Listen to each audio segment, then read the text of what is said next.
What's going on, everybody? Welcome back to the channel. Thank you guys so much for liking, commenting, and subscribing to the channel. If you're new here, my name is George Dabdu here with George Dabdu Official. I really appreciate you guys tuning into this video. Hopefully you guys stick around and stick with my journey as we try to go to 200 subscribers.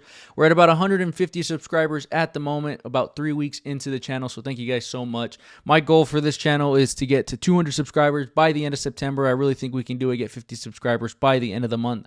Today's video, as you can see by the title, is going to be about Dana White's Contender Series, week number 5. This is not something that I'm going to be betting heavily on, and this is not something I'm going to be betting at all. I just wanted to give a couple of picks just for you guys so we can throw out a video for you. It's been a couple days since we've put out a video, so let's get right into it. I've got Tapology open.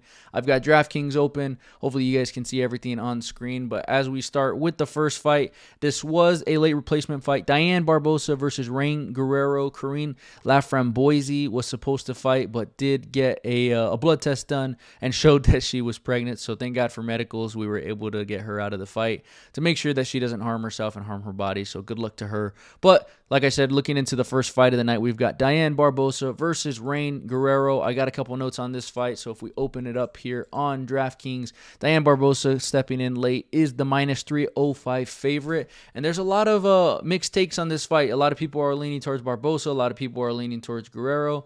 I think this fight should be a lot closer than it actually is. So in this fight, I'm looking at the spread of plus 3.5 at minus 120 for Rain Guerrero. I think she at least squeaks out one round. It doesn't really seem like either of these women are big finishers or big punchers, but they both can get the job done. I really think that either of these women can win the fight, but I really think that either one of them will win one round. I mean, that's basically what it comes down to. I need Rain Guerrero on all three judges' scorecards to get a 29-28 decision. So give me Rain Guerrero at plus 3.5 at the minus 120 mark.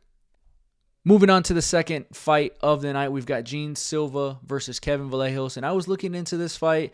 Both fighters are on an absolute tear. Jean Silva is 10-2 on a 7-fight win streak, and Kevin Vallejos is 11-0, obviously being on an 11-fight win streak. Both are absolutely dominating, and I think Kevin Vallejos is the heavy favorite if we look into this fight here on DraftKings. He is going to be a minus 200 favorite, and I can definitely see why. Looking at some of the tape, he's a heavy puncher. If we look at his record, I think a majority of his wins have come by knockout. Yep, he's got 11 wins. 8 of them have come by KO or TKO in either the first or second round. The only time he's ever been to a decision, he still won those 2 fights. And it's been, let's see, his first decision was in 2022, March of 2022. And his second came in December of 2022. So he's pretty good at getting the fight done. 73% of his wins coming by KO or TKO.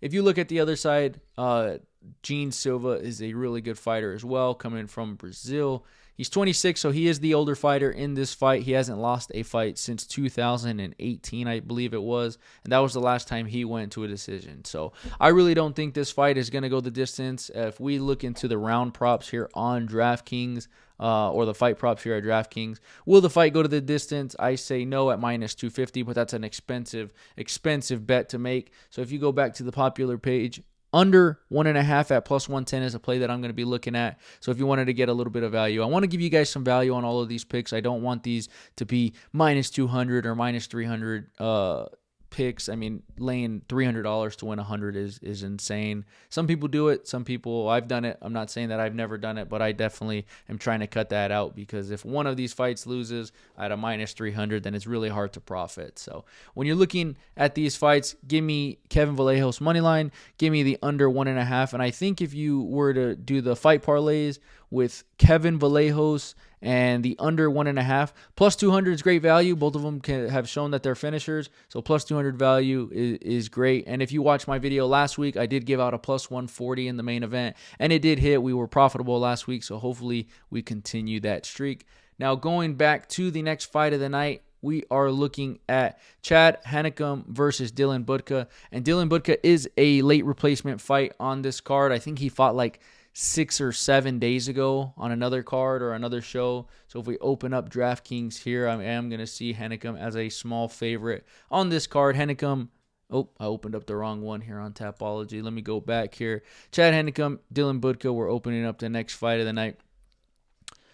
Looks like Budka was the actual favorite in this fight. He was listed at a -130. He has now dropped to a +124, so I'm not sure what people are seeing in the film. But Chad Hennecum, he's 9-2 and 4-1 in his last 5, whereas Dylan Budka is 4-1 in his last 5 as well. He's 6-2 overall. But Budka has fought 3 times. This will be his 3rd fight in less than 2 months. He's pretty active. He's got a small resume, but it looks like he's trying to get to the UFC and get there really quick. So you're looking at the other side of the fight. Chad Hennecum, he hasn't fought in a little under a year. I think it's like 9 months or so was the last time he fought.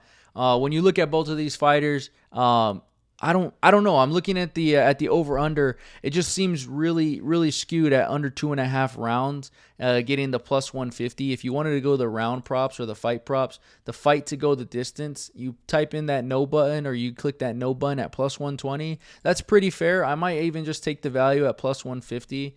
At under 2.5 rounds. They are both finishers. If you open up Chad Hennecum's space right here, it looks like he is pretty well balanced. I mean, he's got 3 wins by KO or TKO, 4 wins by submission, and 2 wins by decision. His only losses coming by TKO and decision, and his last loss came in 2019 in Brave CF, which is a smaller organization.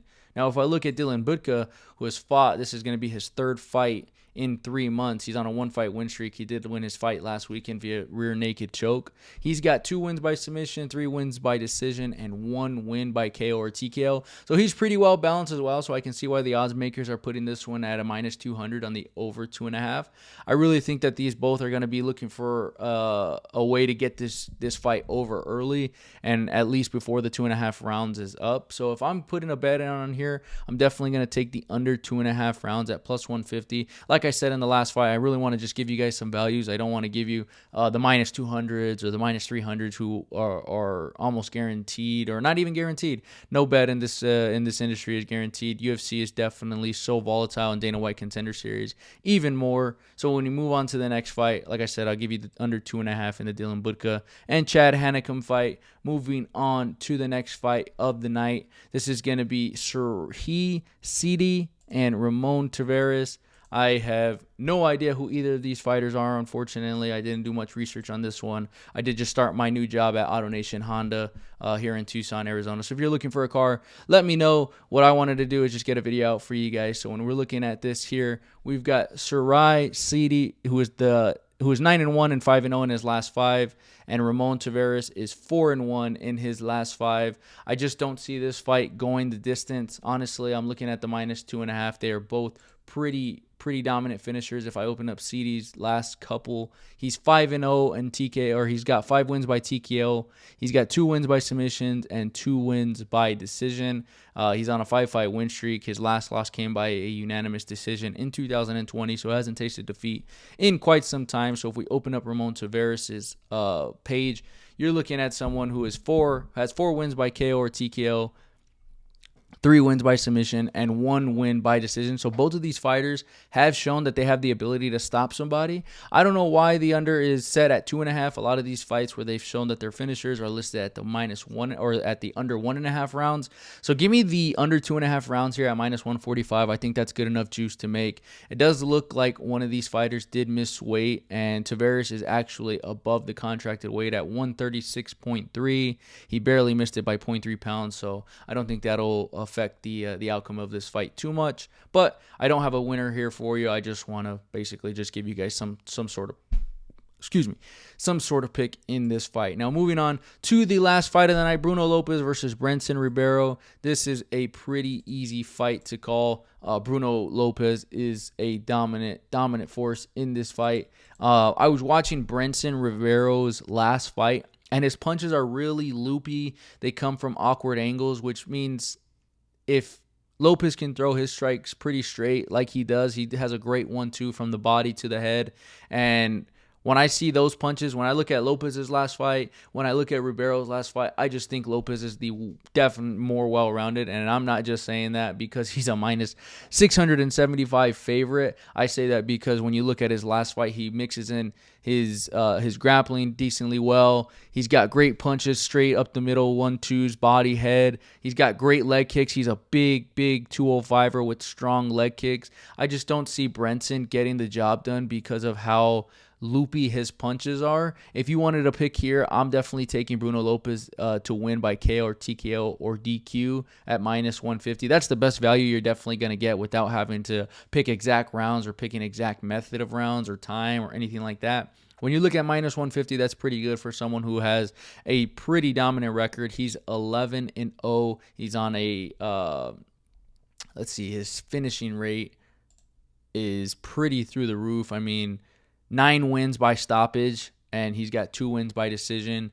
I just don't see Brenson Ribeiro being able to put up a tough enough fight. Not saying that he won't put up a fight, but he's definitely going to be the more loopy and more off-balance fighter. Give me Bruno Lopez in this fight by KO or TKO at minus 150. That's all I got for you guys today. I'm sorry this video seems so rushed and just so unedited. I just wanted to put a video out for you guys. Like I said, I'm still getting used to the channel. I'm still getting used to putting some content out for you guys, and I promise these videos are going to get a whole lot better. So if you guys see anything that I should be doing better, if you see anything that is absolutely terrible, or if you think anything is actually really good, please let me know. Like, comment, and subscribe to the video, to the channel. I'm at 150 subscribers as we post this video. Help me get to 200 subscribers by the end of the month. Hopefully, maybe we can get a giveaway or something like that at the end of the month. Maybe give away like 25 bucks or something. So it's not much, but it's something to show my appreciation towards everybody who's subscribed to the channel. And like I said, thank you guys so much for watching. I will see you guys on the next one. Thank you so much.